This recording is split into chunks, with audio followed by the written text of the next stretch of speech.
Eu ia ser mandado para um asilo a 200 quilômetros de casa, uma semana depois de abrir meu corpo e dar meu rim para o meu filho viver. Os papéis estavam na minha mão, esperando minha assinatura.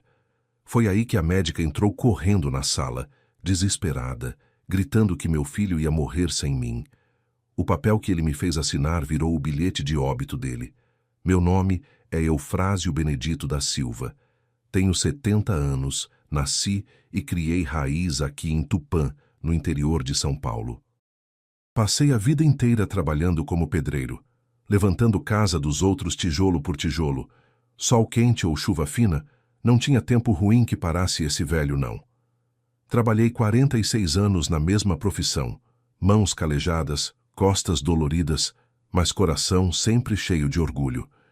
Orgulho de ser homem trabalhador, de nunca dever nada para ninguém, de ter criado meu filho com o suor do meu rosto.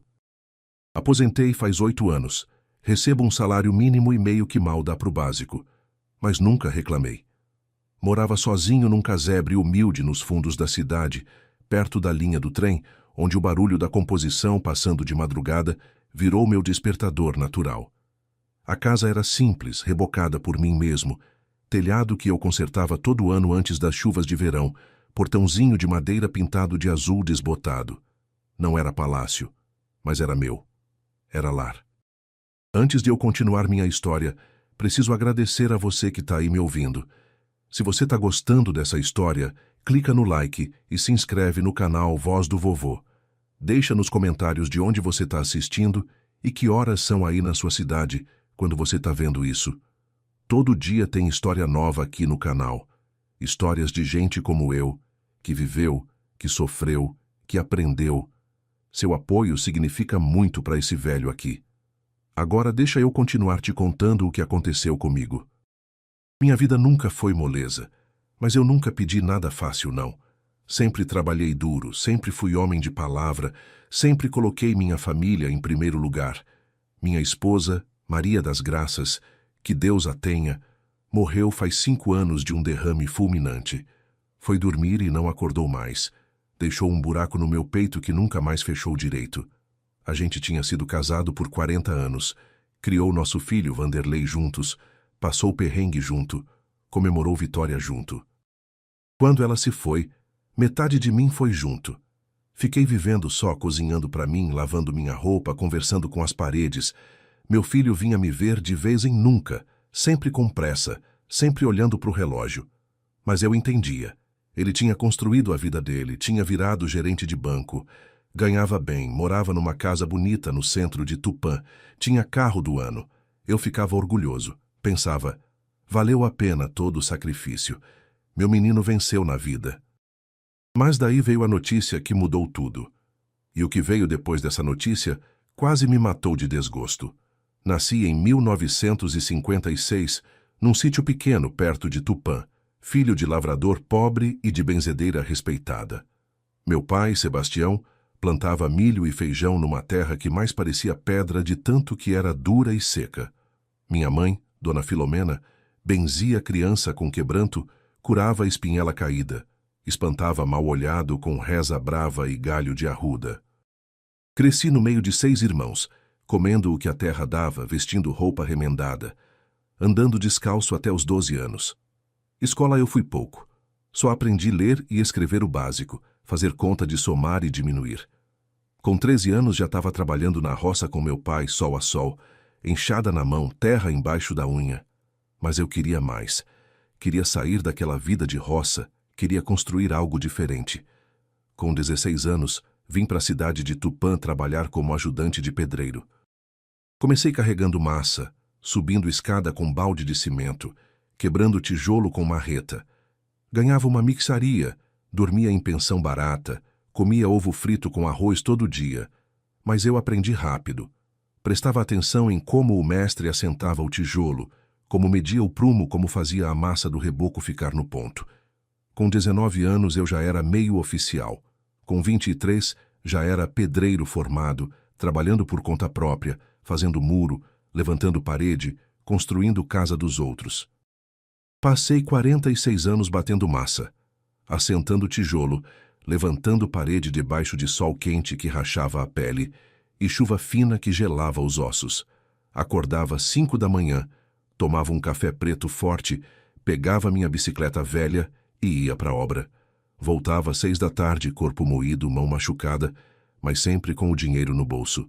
Nunca fui de beber, nunca fui de farrar.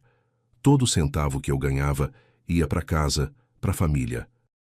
Conheci Maria das Graças numa festa de São João, quando eu tinha 24 anos e ela tinha 22. Ela era filha de costureira. Morava com a mãe viúva num casebre perto da igreja matriz. Era moça bonita, cabelo preto comprido, sorriso tímido, mão pequena e delicada. Me apaixonei no primeiro olhar.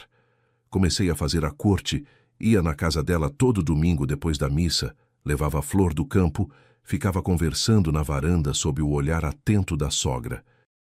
6 meses depois pedi ela em casamento. Casamos na igreja, festa simples no salão paroquial, bolo de fubá que a sogra fez, sanfona tocando a noite toda. Começamos a vida morando num quartinho alugado, dividindo banheiro com outras 3 famílias. Mas era nosso cantinho, nossa felicidade. Maria costurava para fora, fazia bainha de calça, consertava roupa, bordava toalha. Eu trabalhava de sol a sol na construção civil. A gente juntava os trocados, guardava num pote de vidro embaixo da cama. 2 anos depois de casado, nasceu Vanderlei. Foi no Hospital São Lucas, parto normal. Maria sofreu horrores, mas quando colocou o menino no braço, o sorriso dela iluminou o quarto inteiro. Eu chorei que nem criança. Tinha um filho, um pedacinho meu e dela, uma vida nova que dependia da gente.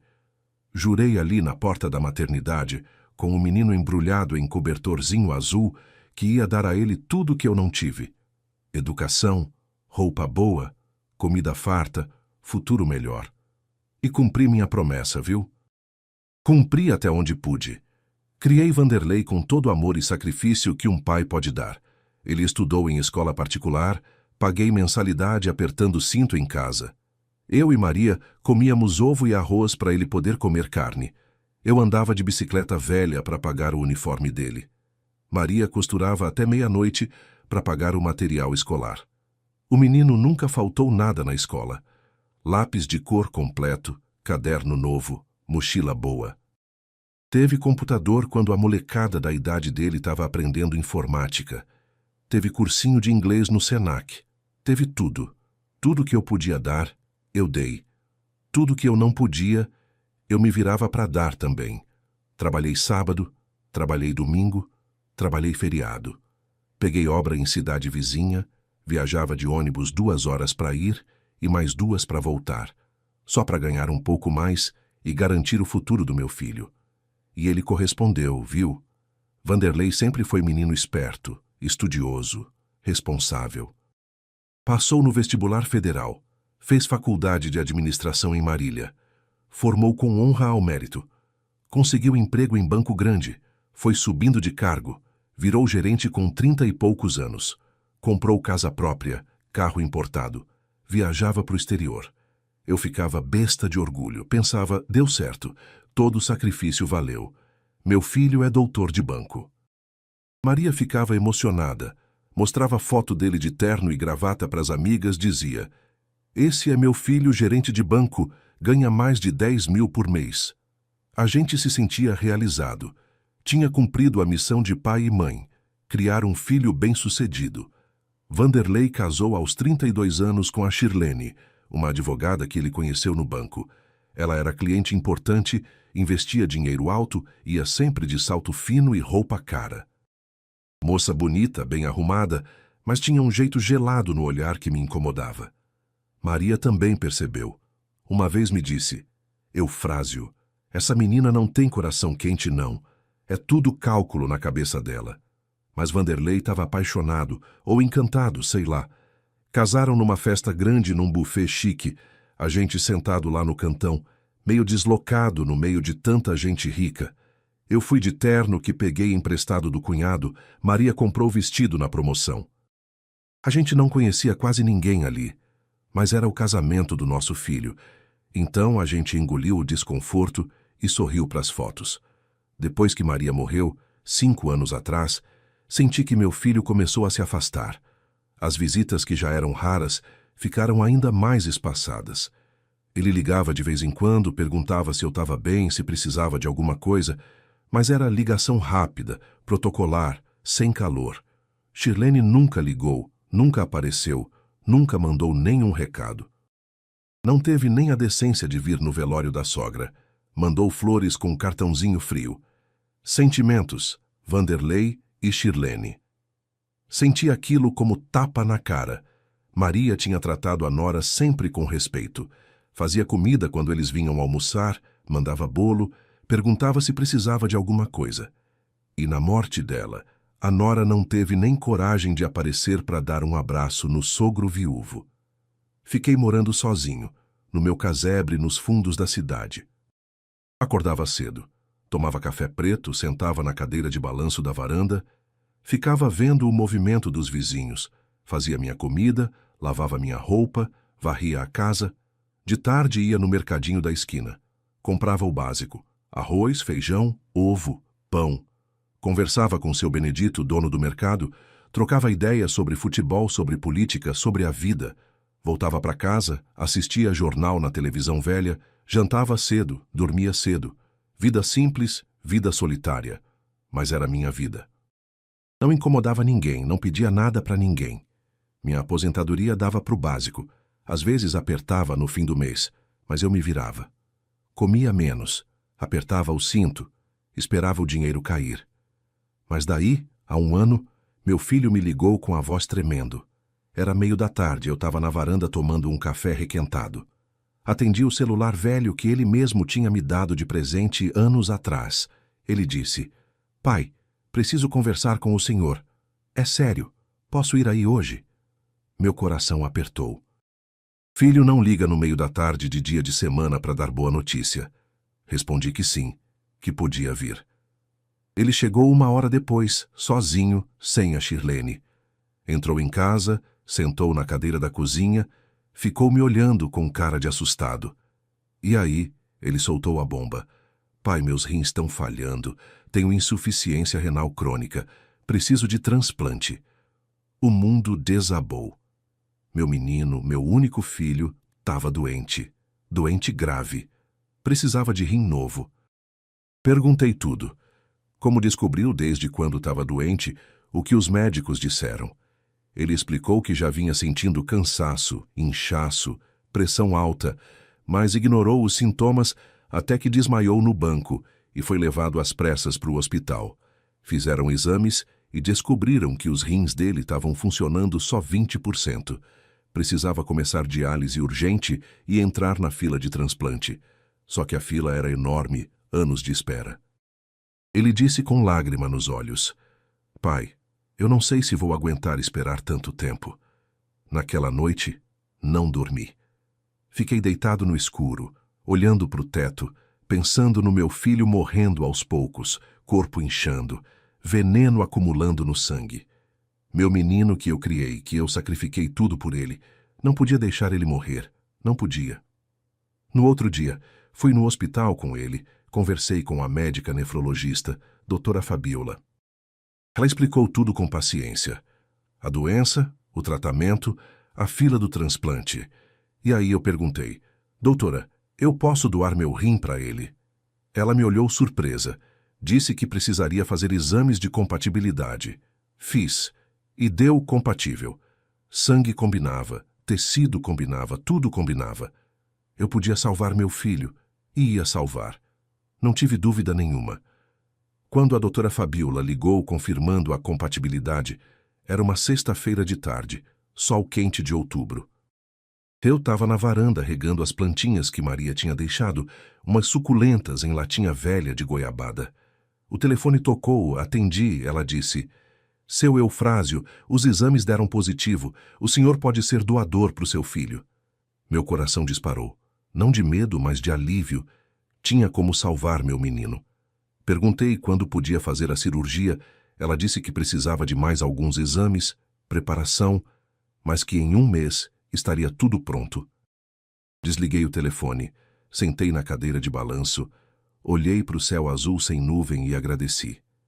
Agradeci a Deus por me dar saúde para poder doar meu rim. Agradeci por poder salvar meu filho, mesmo que isso custasse um pedaço de mim. Liguei para o Vanderlei na mesma hora, dei a notícia. Ele chorou no telefone e disse: "Pai, o senhor tem certeza? É uma cirurgia grande, o senhor já está com idade." Eu cortei ele. "Vanderlei, você é meu filho. Eu daria minha vida por você, quanto mais um rim. Não discute comigo, vou doar e pronto." Ele ficou em silêncio, depois disse baixinho: "Obrigado, pai. O senhor é o melhor pai do mundo." Desliguei o telefone com o peito inchado de orgulho e amor. Ia salvar meu menino. Ia dar um pedaço do meu corpo para ele viver. Isso não tem preço, não tem medida, é amor de pai puro e verdadeiro. As semanas seguintes foram correria. Fiz mais exames, consulta com cirurgião, com anestesista, com psicólogo do hospital, que queria ter certeza que eu estava doando por vontade própria e não por pressão. Respondi tudo com firmeza. Tô doando porque quero, porque é meu filho, porque nasceu de mim. Ninguém tá me obrigando, não. O psicólogo ficou convencido, assinou o papel liberando. Vanderlei me levava nas consultas, esperava no corredor, me buscava em casa depois. Shirlene nunca apareceu, nem uma vez. Vanderlei sempre vinha sozinho. Eu achava estranho, mas não comentava. Achava que ela estava ocupada com trabalho, com escritório, sei lá. Uma semana antes da cirurgia, Vanderlei me chamou para jantar na casa dele. Primeira vez em anos que ele me convidava para ir lá. Fui de ônibus, desci no ponto perto do condomínio fechado onde ele morava. Passei pela portaria. O segurança me olhou de cima a baixo antes de liberar. Subi no elevador espelhado, me vi refletido. Velho magro, roupa simples, cabelo branco penteado para o lado, olho azul desbotado. Toquei a campainha. Vanderlei abriu a porta, me abraçou, me levou para dentro. A casa era linda. Sala ampla, sofá de couro, televisão enorme, cozinha americana toda equipada. Mas era fria. Parecia casa de revista, tudo arrumado demais, sem bagunça, sem vida. Shirlene estava na sala, sentada no sofá, mexendo no celular. Olhou para mim, deu um sorriso pequeno, disse: "Oi, seu Eufrásio." Respondi: "Oi, minha filha." Ela voltou a mexer no celular, ignorou minha presença o resto da noite. O jantar foi estranho. Comida boa, massa ao molho branco, salada, suco natural, sobremesa comprada em confeitaria chique. Mas o clima era pesado. Vanderlei tentava puxar assunto, perguntava das minhas plantinhas, dos vizinhos, do mercadinho da esquina. Eu respondia curto, sem jeito. Shirlene comia em silêncio, olhando para o prato sem participar da conversa. Senti que ela não queria eu ali. Senti que ela me considerava invasão no espaço dela. Terminei de comer rápido, agradeci, disse que precisava ir embora cedo porque tinha que tomar remédio de pressão em horário certo. Vanderlei me levou de carro em casa, me abraçou na porta, disse: "Semana que vem a gente se salva, pai." Eu sorri, entrei em casa, fechei a porta e fiquei pensando: por que ele disse a gente se salva e não você se salva? Será que ele está com medo de eu desistir? Não desisti. Nunca pensei em desistir. Chegou o dia da cirurgia, uma segunda-feira fria de novembro. Acordei 5 da manhã, tomei banho, vesti roupa limpa, peguei uma sacolinha com pijama, chinelo, escova de dente. Vanderlei me buscou às 6, dirigiu até o hospital, me levou direto para o centro cirúrgico. Fizeram todos os preparativos, me colocaram roupa hospitalar. Me deitaram na maca, furaram minha veia para colocar soro. Doutora Fabiola veio conversar comigo, explicou o procedimento. Disse que ia durar umas 8 horas, que ia tirar meu rim esquerdo e transplantar no meu filho na sala ao lado. Perguntou se eu tinha alguma dúvida. Respondi que não, que só queria que salvasse meu menino. Ela sorriu, apertou minha mão, disse: "O senhor é um pai corajoso. Vou cuidar bem dos dois." Levaram eu e Vanderlei para o centro cirúrgico ao mesmo tempo, cada um numa maca, em salas cirúrgicas separadas, mas lado a lado. Quando passaram a maca dele pela minha, ele esticou a mão, segurou minha mão, disse: "Pai, eu te amo." Eu disse: "Também te amo, filho. A gente vai ficar bem." Levaram ele para um lado, me levaram para o outro. O O anestesista colocou máscara no meu rosto, mandou eu respirar fundo, disse que ia dormir. E dormi. Apaguei ali mesmo, sem medo, sem arrependimento, só com amor no coração. E certeza que estava fazendo a coisa certa. Acordei não sei quanto tempo depois, entubado, cheio de fios, com dor nas costas. Tirei o tubo, enfermeira veio correndo, me acalmou. Disse que a cirurgia tinha sido um sucesso, que tinham tirado meu rim e colocado no meu filho, que os dois estavam bem. Perguntei do Vanderlei. Ela disse que ele estava na sala de recuperação também, que logo a gente ia ficar no mesmo quarto. Fiquei aliviado. Tinha dado certo, tinha salvado meu filho. Podia morrer em paz agora, se fosse o caso. Mas não ia morrer não, ia viver para ver ele curado, forte e feliz. Colocaram eu e Vanderlei no mesmo quarto de hospital, 2 camas lado a lado, cortina entre a gente.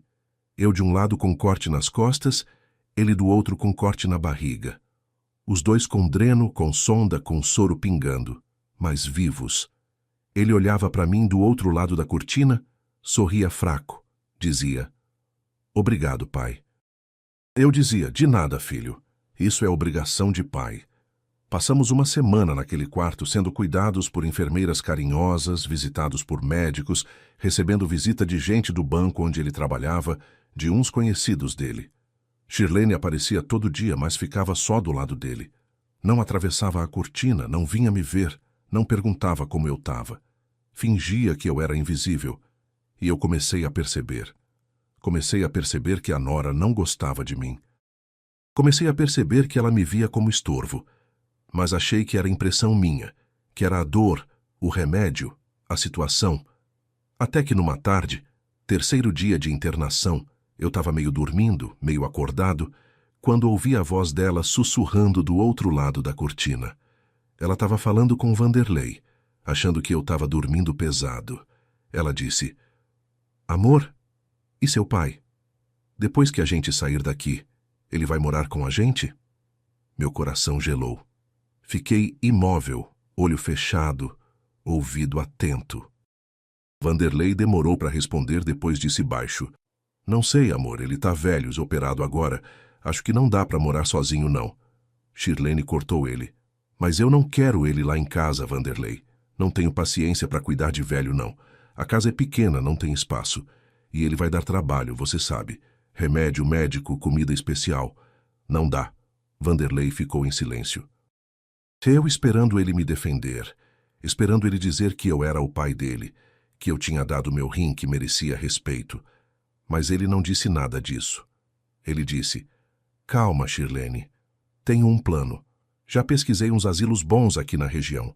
Tem um em Presidente Prudente, uns 200 quilômetros daqui, que é barato e tem boa estrutura. Dá para botar ele lá. A gente visita de vez em quando, fica tudo certo. Ele vai ter cuidado profissional, vai ser melhor para ele também." Shirlene suspirou aliviada. "Ah, que bom. Pensei que você ia querer trazer ele para nossa casa. Tem que resolver isso logo, hein? Assim que você estiver em alta." Fiquei deitado, lágrima escorrendo do canto do olho, molhando o travesseiro. Tinha aberto meu corpo, dado meu órgão, salvado a vida do meu filho. E ele, uma semana depois da cirurgia, estava planejando me jogar num asilo a 200 quilômetros de distância. Longe dos olhos, longe do coração. Descartável, lixo velho, peso morto. Senti vontade de arrancar os fios todos e sair correndo daquele quarto, daquele hospital, daquela situação. Mas não tinha forças, nem física, nem emocional. Só fiquei ali, fingindo que dormia, ouvindo o barulho do soro pingando, sentindo a dor nas costas, onde tinham cortado para tirar meu rim. Meu rim que agora estava dentro dele. E ele me pagava assim. Passei os dias seguintes diferente. Não falava muito. Respondia curto quando Vanderlei puxava assunto. Ficava na minha. Ele percebeu, perguntou se eu estava bem, se estava com dor. Eu disse que estava cansado só, que era normal depois da cirurgia. Ele acreditou. Shirlene continuou aparecendo. Continuou não me dando atenção. Continuou tratando só do marido dela. E eu continuei ouvindo conversas, pegando farpa atrás de farpa. Numa noite ela disse para ele: "Já pesquisei, o asilo aceita convênio, sai só R$ 500 por mês. Vale a pena, Deixa ele lá, você paga a mensalidade, todo mundo fica feliz. Vanderlei concordou. Não hesitou, não questionou. Concordou. Doutora Fabíola acompanhava a gente todo dia, fazia exames, checava dreno, via como estava cicatrizando. Uma semana depois da cirurgia, disse que a gente já podia ter alta, que iam liberar no dia seguinte. Vanderlei ficou feliz, ligou para a esposa e disse: "Amor, amanhã a gente vai para casa." Eu não fiquei feliz. Eu fiquei com medo. Medo de ir para casa e ser levado direto para o asilo. Medo de ser descartado como bagagem velha. Mas não falei nada. Fiquei quieto, planejando na minha cabeça o que fazer, como reagir. No dia seguinte, cedo, a enfermeira veio tirar nosso soro, tirar dreno, dar orientação de como cuidar do curativo em casa. Doutora Fabíola veio, explicou os remédios que a gente ia tomar. Anti-rejeição, antibiótico, analgésico. Disse que a gente precisava voltar para a consulta em uma semana. Vanderlei assinou os papéis de alta, agradeceu todo mundo, deu gorjeta para as enfermeiras. Eu fiquei sentado na cama, vestindo minha roupa de casa, tênis velho, esperando para ver o que ia acontecer. Quando eu terminei de me vestir, Vanderlei entrou no quarto com uma pasta preta debaixo do braço. Cara séria, olho fugindo do meu. Ele disse: "Pai, antes da gente ir embora, preciso que o senhor assine uns papéis aqui." Coração disparou. Era agora. Era a hora que ele ia me mandar embora. Peguei a pasta, abri, tirei os papéis. Li a primeira página. Era formulário de internação em asilo. Lar dos Idosos Paz Eterna, Presidente Prudente, São Paulo. Endereço completo, telefone, autorização de internação voluntária. Olhei para o meu filho. Ele estava parado na porta do quarto, mão no bolso, olho no chão. Perguntei com a voz tremendo: "O que é isso, Vanderlei?" Ele engoliu seco, disse: "Pai, o senhor não pode morar sozinho. Tá velho, acabou de fazer cirurgia, precisa de cuidados. Esse asilo é bom, tem enfermeira, tem médico, tem atividades. Vai ser melhor para o senhor." Senti raiva subindo, voz saindo mais alta. "Melhor para mim ou melhor para você?" Ele não respondeu. Eu insisti: "Responde, Vanderlei. Melhor para mim, que vou ficar a 200 quilômetros do meu único filho, sozinho num asilo cheio de gente estranha? Ou melhor para você, que não vai ter que me aturar, que não vai dar trabalho, que não vai ocupar espaço na sua casa?" Ele ficou vermelho, gaguejou: "Pai, não é assim. É que... a Shirlene..." Cortei ele. "Ah, a Shirlene. Claro, eu ouvi vocês conversando, sabia? Ouvi ela dizendo que não tem paciência para cuidar de velho. Ouvi você concordando. Ouvi vocês me planejando me jogar fora que nem lixo velho, uma semana depois de eu dar meu rim para você viver." Ele ficou branco, sem reação. Nessa hora, Shirlene entrou no quarto. Deve ter ouvido nossa discussão do corredor. Entrou com cara de poucos amigos, disse com voz dura: "Seu Eufrásio, não precisa fazer drama. O senhor vai ser bem cuidado no asilo. E custa só R$ 500 por mês. A gente paga tranquilo. Assina logo aí que o carro dele está esperando lá embaixo para te buscar." Olhei para ela. Essa mulher fria que meu filho tinha casado. Essa advogada de coração de pedra. Olhei para o meu filho, esse homem que eu tinha criado com tanto amor, que eu tinha dado o meu órgão para salvar. E senti nojo. Nojo dos dois. Mas também senti derrota. Não tinha forças para lutar. Estava cansado, dolorido, sozinho. Peguei a caneta que Vanderlei tinha colocado em cima da pasta, olhei para os papéis e pensei: é isso então. 50 anos de sacrifício acabam assim, com uma assinatura num papel de asilo. Assinei. Assinei chorando, mão tremendo, coração partido.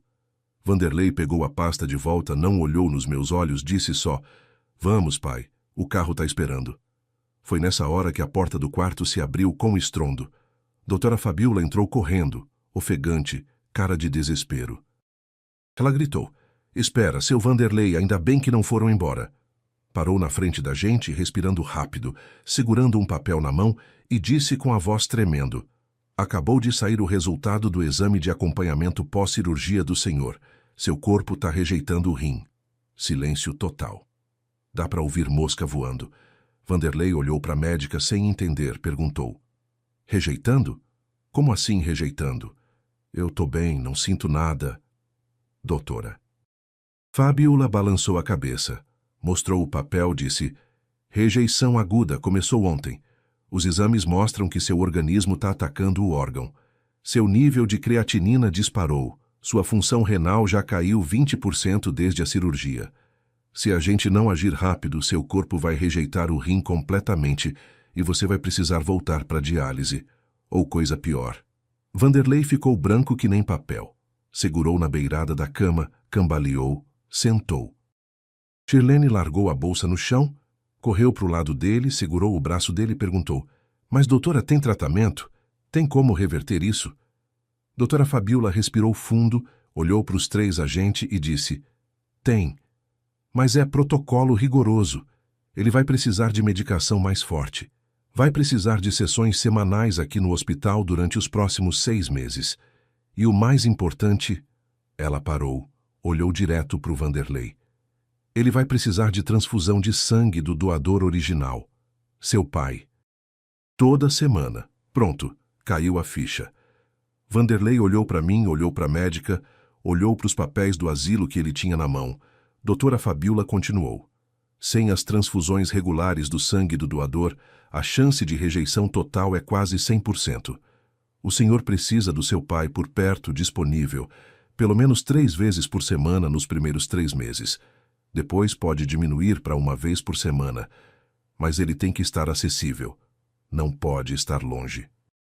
Shirlene perguntou com a voz esganiçada. E se ele não fizer essas transfusões? Doutora Fabiola olhou para ela com cara séria. Rejeição completa em 2, 3 meses. Volta para diálise. Entra na fila de transplante de novo. E dessa vez, com rejeição no histórico, as chances de conseguir outro rim compatível são mínimas. E a sobrevida em diálise prolongada não é boa. Traduzindo, sem mim, meu filho morria. Simples assim. Doutora. Fabiola olhou para os papéis que Vanderlei tinha na mão e perguntou: o que é isso? Vanderlei tentou esconder, mas ela pegou, leu, cara dela mudou. De preocupação médica para nojo pessoal. Ela disse alto: Lar dos Idosos Paz Eterna, Presidente Prudente, 200 quilômetros daqui. Olhou para o Vanderlei com desprezo. O senhor ia internar seu pai num asilo a 200 quilômetros de distância 1 semana depois dele doar um rim para o senhor, sabendo que ele acabou de fazer uma cirurgia de grande porte, que ele vai precisar de acompanhamento médico. E mais, o senhor precisa dele para sobreviver e ia mandar ele para longe assim? Vanderlei não conseguiu responder. Ficou mudo, olhando para o chão, vergonha estampada na cara. Shirlene tentou defender. Doutora, a senhora não entende. Meu sogro não tem condições de morar sozinho.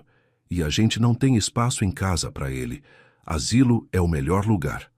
Doutora Fabiola virou para ela, disse com voz dura: o melhor lugar é onde ele possa cuidar do filho que salvou a vida doando um órgão. E onde esse filho possa retribuir ficando por perto quando o pai precisar. Que tipo de gente são vocês? Senti uma quentura no peito. Alguém estava me defendendo. Alguém estava vendo a monstruosidade do que eles estavam fazendo comigo. Doutora Fabiola continuou: seu Vanderlei, vou ser direta. Sem seu pai por perto, fazendo as transfusões semanais, tomando os remédios de acompanhamento que vou prescrever para ele também, as chances de rejeição total são altíssimas. O senhor vai perder o rim, vai voltar para a máquina e vai morrer em poucos anos. É isso que o senhor quer? Vanderlei começou a chorar. Homem de 41 anos, gerente de banco, chorando que nem criança. Ele olhou para mim, estendeu a mão, disse: pai, me desculpa, eu errei muito. Por favor, não vai pro asilo, vem morar com a gente, eu preciso do senhor, eu vou morrer sem o senhor. Senti pena dele. Mas também senti raiva. Pena porque era meu filho, sangue do meu sangue. Raiva porque ele só estava pedindo desculpa porque precisava de mim. Se não precisasse, estava me enfiando no carro do asilo sem olhar para trás. Peguei os papéis da mão da doutora Fabiola, rasguei na frente de todo mundo. Rasguei em pedaços pequenos, joguei no chão.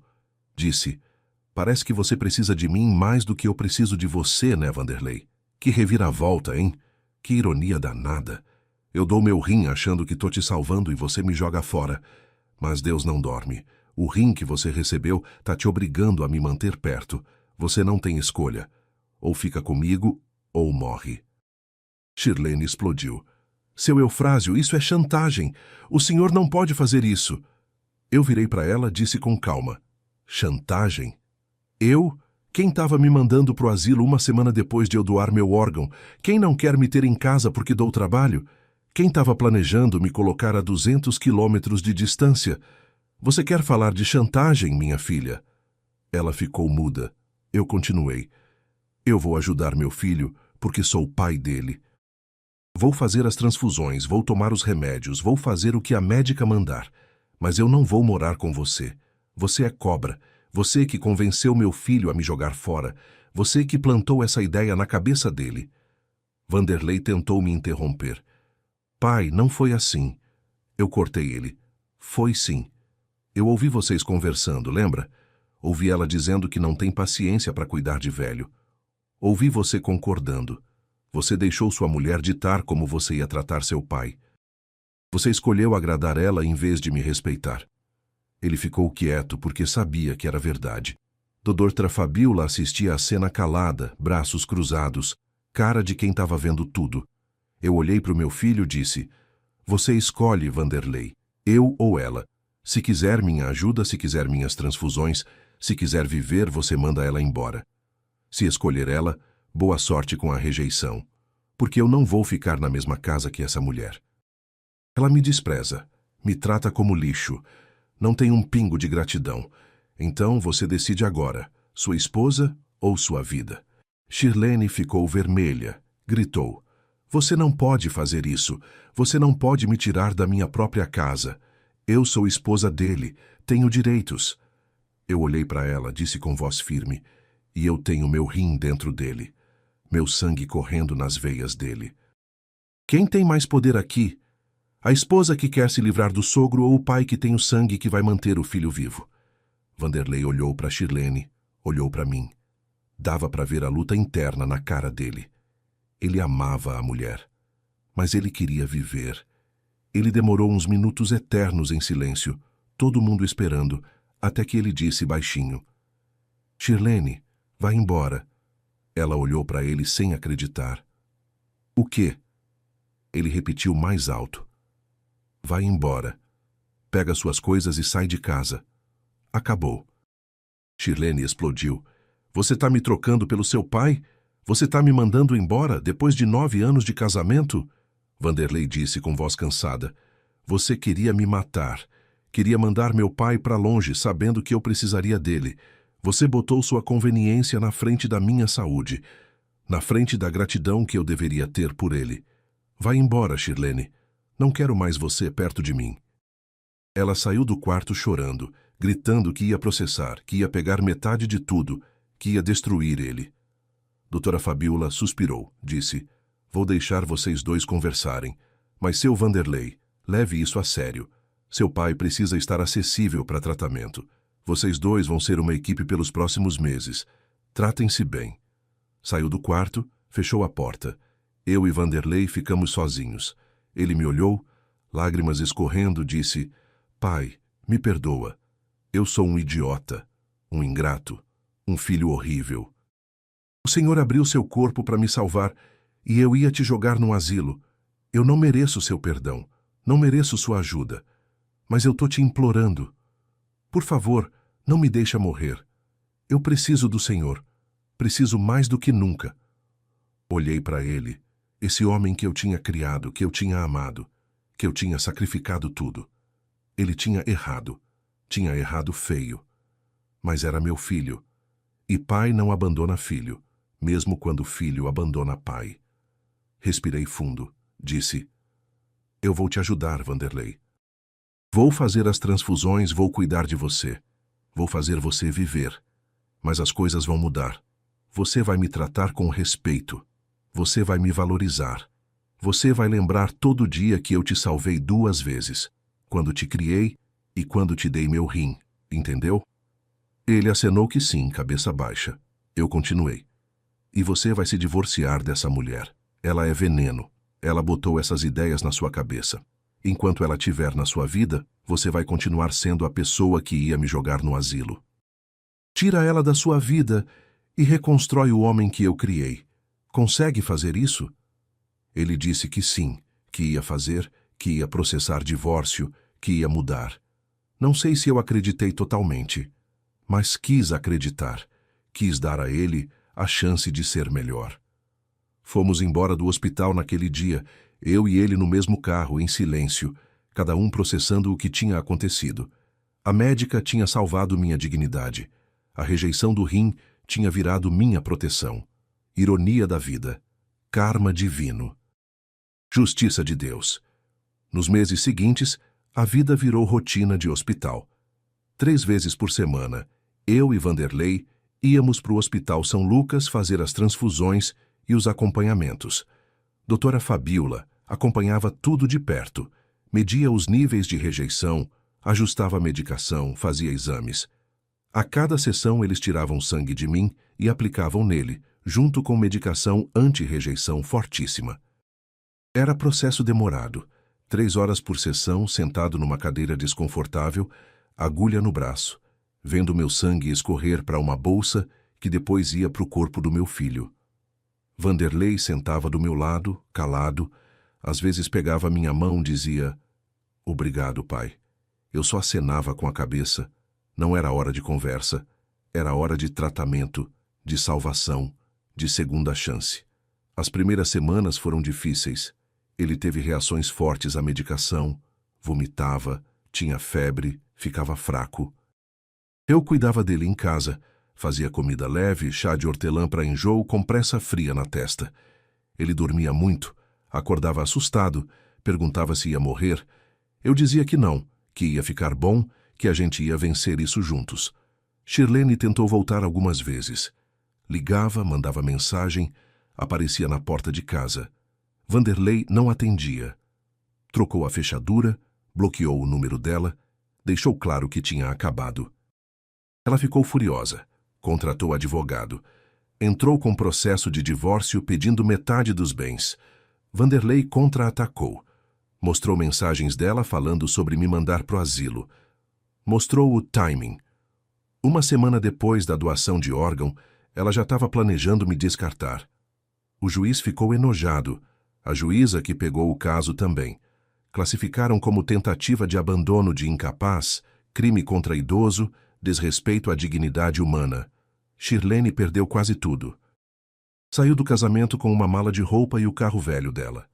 A casa, as economias, os investimentos, tudo ficou com Vanderlei. E ela quase foi presa. Teve que assinar termo de compromisso, fazer serviço comunitário, ficou com ficha suja, acabou a carreira de advogada respeitada. Virou a advogada que quis jogar o sogro doador de rim no asilo. Ninguém mais quis contratar ela. Enquanto isso, o tratamento continuava. Depois de 3 meses de sessões intensas, a rejeição começou a estabilizar. Os níveis de creatinina baixaram, a função renal melhorou. O rim começou a se adaptar. Doutora Fabiola comemorou. Estamos vencendo. O corpo dele está aceitando o órgão. Mais 3 meses de acompanhamento e vocês estarão liberados. Vanderlei chorou de alívio. Eu suspirei, cansado mas feliz. Tinha valido a pena. Meu filho ia viver. Durante esses meses morando juntos, a gente conversou muito. Conversas que a gente nunca tinha tido. Ele me contou como Shirlene tinha mudado ele. Como ela tinha botado na cabeça dele que eu era peso, que eu ia atrapalhar a vida deles, que eu era velho e inútil. Ele pediu desculpa, disse que tinha sido fraco, que tinha deixado ela manipular ele. Eu disse que entendia, que amor faz a gente fazer besteira, mas que ele tinha que aprender a ter espinha dorsal, a defender o que é certo, a honrar quem merece honra. A gente também conversou sobre o passado. Sobre como eu e Maria tínhamos nos sacrificado por ele. Como a gente tinha passado fome para ele comer carne. Como a gente tinha trabalhado feito louco para pagar escola particular. Como a gente tinha aberto mão de tudo para ele ter futuro melhor. Ele disse que nunca tinha parado para pensar nisso direito, que tinha crescido achando que aquilo tudo era normal, que todo mundo tinha.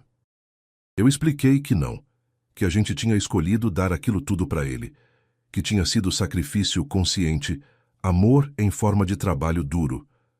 Uma noite, uns 4 meses depois da cirurgia, a gente estava sentado na varanda da casa dele, tomando chá de erva doce, céu estrelado, silêncio gostoso. Ele virou para mim e disse: Pai, eu nunca vou conseguir pagar o que o Senhor fez por mim. Nunca. Mas eu vou passar o resto da minha vida tentando. O Senhor me deu a vida 2 vezes, quando me criou e quando me doou seu rim, e eu quase joguei tudo fora. Quase joguei o Senhor fora. Eu vivo com essa culpa todo dia. Acordo de noite lembrando daqueles papéis do asilo, lembrando da cara de decepção do Senhor, lembrando de como eu fui capaz de assinar sua sentença de solidão e abandono. Eu peguei a mão dele e disse: Vanderlei, você errou. Errou feio, mas você teve chance de consertar, e tá consertando. Todo dia que você me trata bem, todo dia que você me respeita, todo dia que você lembra que eu sou seu pai e que mereço dignidade, você está consertando. A gente não apaga o passado, mas a gente constrói um futuro melhor. É isso que importa. Ele chorou. Chorou abraçado comigo, pedindo perdão de novo, prometendo ser melhor. E eu acreditei, porque tinha visto a mudança nele. Tinha visto ele cozinhar para mim, lavar minha roupa, me levar no médico, cuidar dos meus remédios, perguntar se eu estava bem. Tinha visto ele virar o filho que eu sempre quis que ele fosse. Demorou uma tragédia para isso acontecer. Demorou um rim transplantado e uma rejeição quase fatal. Mas aconteceu. 6 meses depois da cirurgia, doutora Fabiola deu alta definitiva. O rim tinha estabilizado completamente. A rejeição tinha sido controlada. Vanderlei estava saudável. Não precisava mais das transfusões semanais, só acompanhamento mensal. Ela nos abraçou e disse: Vocês dois são um milagre médico e familiar. Salvaram um ao outro. Cuidem-se. A gente saiu do hospital aliviado, livre, curado. Não só do corpo, mas da alma também.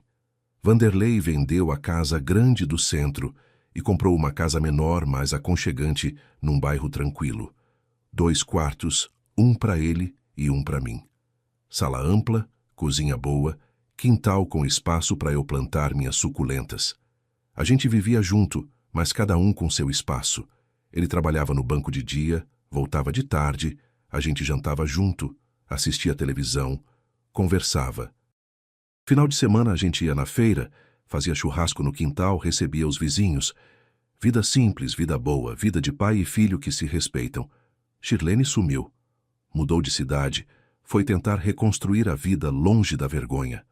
Ouvi dizer que estava trabalhando como secretária em escritório pequeno, ganhando salário mínimo. Que ironia. A advogada que queria se livrar do sogro pobre acabou pobre também. Karma é real. Justiça divina existe.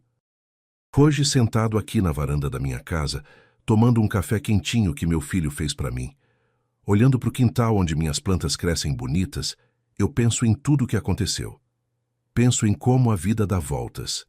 Penso em como Deus escreve certo por linhas tortas. Eu doei meu rim achando que estava salvando meu filho e pronto que ele ia seguir a vida dele e eu a minha. Achei que ele ia me descartar, me jogar num asilo, me esquecer. E ele quase fez isso. Quase. Se não fosse pela rejeição, eu estaria num asilo a 200 quilômetros daqui, sozinho, abandonado, morrendo de tristeza. Mas a rejeição me salvou. A rejeição fez meu filho precisar de mim de novo. Fez ele escolher entre a esposa cobra e o pai doador.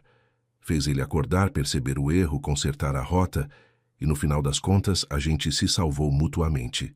Eu salvei ele com meu rim. Ele me salvou com a escolha dele de me manter por perto. A gente virou equipe, virou família de verdade de novo. Olho para o meu filho hoje e vejo homem diferente. Vejo gratidão nos olhos dele. Vejo respeito no jeito que ele me trata. Vejo amor no cuidado que ele tem comigo. E eu me sinto realizado, não pelo sacrifício em si, mas pelo resultado do sacrifício. Não adianta nada dar rim, dar vida, dar tudo, se no final você é descartado. Mas se o sacrifício gera mudança, gera consciência, gera amor verdadeiro, Aí sim valeu cada gota de sangue, cada pontada de dor, cada lágrima derramada. Aprendi que gratidão não é automática. Às vezes precisa de choque para a pessoa perceber o valor do que tem. Às vezes precisa de quase perda para valorizar. Vanderlei quase me perdeu. Quase perdeu a si mesmo também. Mas quando a ficha caiu, quando ele viu que sem mim ele morria, aí sim ele entendeu. Entendeu que pai não é descartável, que pai é para a vida toda, que pai é literalmente a vida, o sangue, o órgão que mantém você vivo. Também aprendi que a gente tem que ter limite. Se eu tivesse aceitado o asilo calado, se eu tivesse assinado aqueles papéis e ido embora sem resistir, eu estaria morto por dentro hoje. Morto de desgosto, de abandono, de desrespeito. Mas quando a oportunidade apareceu, quando a médica entrou com a notícia da rejeição, eu soube usar minha posição. Não para ser vingativo, não para ser cruel, mas para estabelecer respeito. Ou me trata direito, ou fica sem minha ajuda. Foi duro, foi difícil, mas foi necessário. E funcionou. Vivo com meu filho numa casa boa, numa rotina tranquila, numa relação respeitosa. Tenho um rim só, cicatriz nas costas, remédio controlado. Mas tenho dignidade, tenho amor, tenho família de verdade. E isso não tem preço. Isso não tem medida. Isso é tudo. Quando alguém me pergunta se eu me arrependo de ter doado o rim, eu digo que não. Não me arrependo do ato em si. Me arrependo de ter demorado a perceber quem meu filho tinha se tornado. Me arrependo de não ter confrontado antes, de não ter estabelecido limites antes. Mas a doação em si, o ato de amor de dar um órgão para o filho viver, isso eu faria de novo. 1000 vezes. Porque é isso que pai faz. Pai doa. Pai sacrifica. Pai ama. E quando esse amor é correspondido, quando esse sacrifício é valorizado, quando essa doação gera gratidão verdadeira, aí sim a vida faz sentido. Meu recado para quem está me ouvindo é simples. Valorize quem se sacrifica por você. Não espere quase tragédia para perceber o valor de quem ama você de verdade. Não deixe pessoa ruim te manipular a ponto de você descartar quem te deu a vida. E se você é filho ou filha ouvindo isso, pensa bem. Seus pais abriram mão de muita coisa por você. Tempo, dinheiro, sonho, saúde. Não joga isso fora. Não troca isso por conveniência. Não manda eles embora quando eles ficarem velhos e derem trabalho. Cuida, retribui, honra, porque se não fosse por eles, você não estaria aqui. E se você é pai ou mãe ouvindo isso, não aceita desrespeito calado. Estabelece limite, exige dignidade. Você merece. Você deu tudo. Você tem direito de ser tratado bem. Não é chantagem.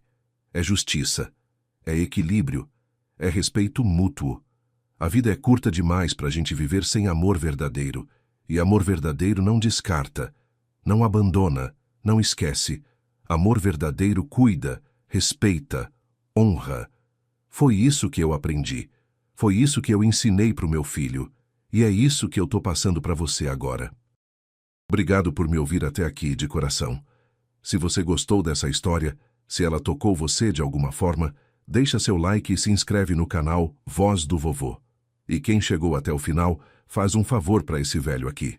Comenta aí embaixo a palavra recomeço.